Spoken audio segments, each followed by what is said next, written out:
And then it happened.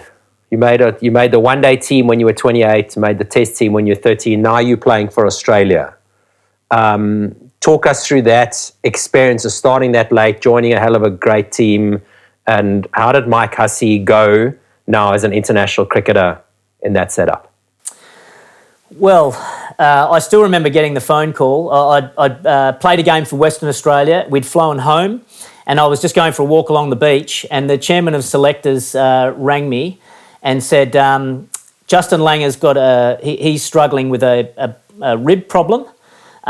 We need you on the plane in the next hour. You're on standby for Justin Langer for the first test match up at the Gabba, starting in a couple of days' time.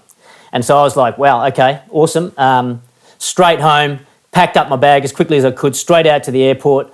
It's funny, I felt like a rock star, Paddy, because there was all cameras around me and, flashes going off and people everywhere. And I went to lift my bag up onto the conveyor belt and the zip broke and all my clothes just went all out over the floor. And so it was a bit of a shocking start. But anyway, I managed to get on the plane and I was sitting next to this guy who must have had, it's about a 5 or 6 hour flight to Brisbane. And he must have had, 15 or 20 Scotch and Cokes on the way. And he was absolutely blind drunk and he was just chewing my ear off the whole way.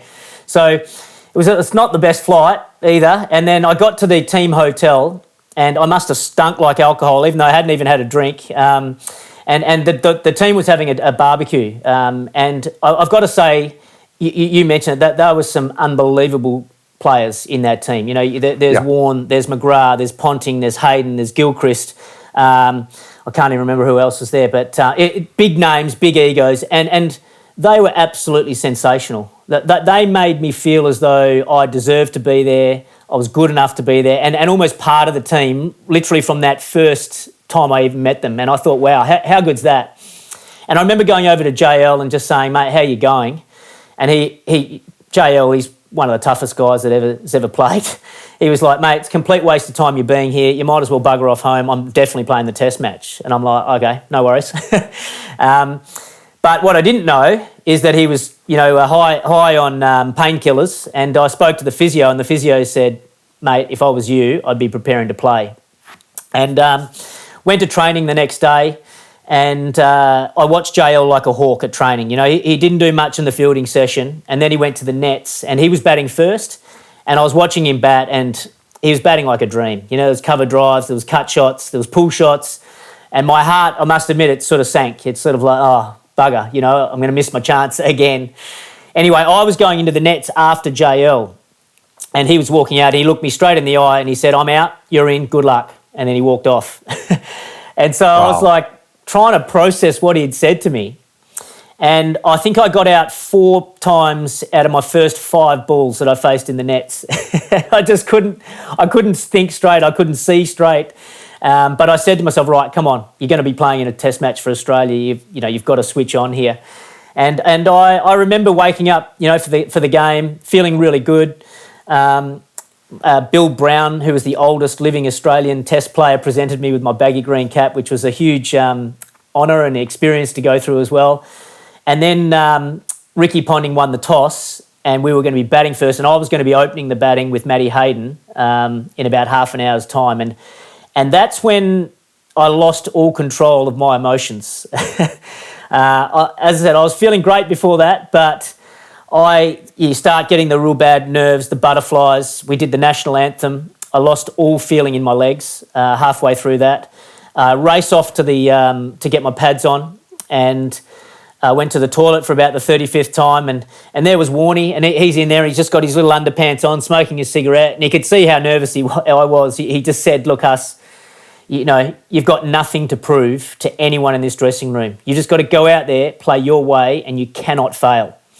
And I thought, wow, how good's that? Someone like Warney, who, I was intimidated by him, let's be honest. For him to say that to a new player in the team was pretty good. But it wasn't helping the emotions that were going through my body at that stage. And I still remember facing up for my very first ball in Test cricket. And I was facing Fidel Edwards, and he had a long run-up. And It's just amazing how the mind fails you at the most inopportune time. So Fidel starts his run-up, and my mind starts to wander, and it goes back to me thinking, when I was playing backyard cricket with my brother Dave, the battles we used to have, the fights, the competitiveness between us. And then my cricket head would come back in and say, Huss, for goodness sake, concentrate. You're about to face your first ball in Test cricket. And then my mind drifted off again, playing for WA, getting dropped from the WA team, working my way back, and then here I was. And then it was like, Huss, he's about to bloody bowl your first ball in Test cricket. And I remember just as he was about to let go of the ball, I could actually feel tears starting to well up in my eyes. And the last thought I had was, you cannot be seen crying before your first ball in Test cricket. Thankfully, he bowled me a bouncer and it whistled past my eyebrows, and I survived that first ball. If it had been on the stumps, I was gone, no question. And I didn't last long. I only made one run in my first innings, and I'd be the first to admit that the emotions just got the better of me. It was too much. It was such a long journey. To get there, to be there, I just could not control those emotions going through my body. So I wouldn't have it any other way, because they were the most fantastic emotions I've ever felt in my life. But at the end of that Test match, we'd won the Test. We were celebrating afterwards. I remember sitting there thinking, that was unbelievable, but I really want to have another go at this, because I want to prove to myself and the world, I guess, that I could do it and I could succeed at that level.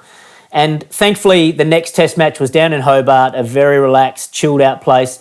There was none of that sort of extra attention being a debut Test, family and friends flying in for it, all that sort of stuff going on. It was just like, okay, get into your preparation, prepare well. And it was just such a different feel. And from that moment on, it was just a different sort of feeling altogether.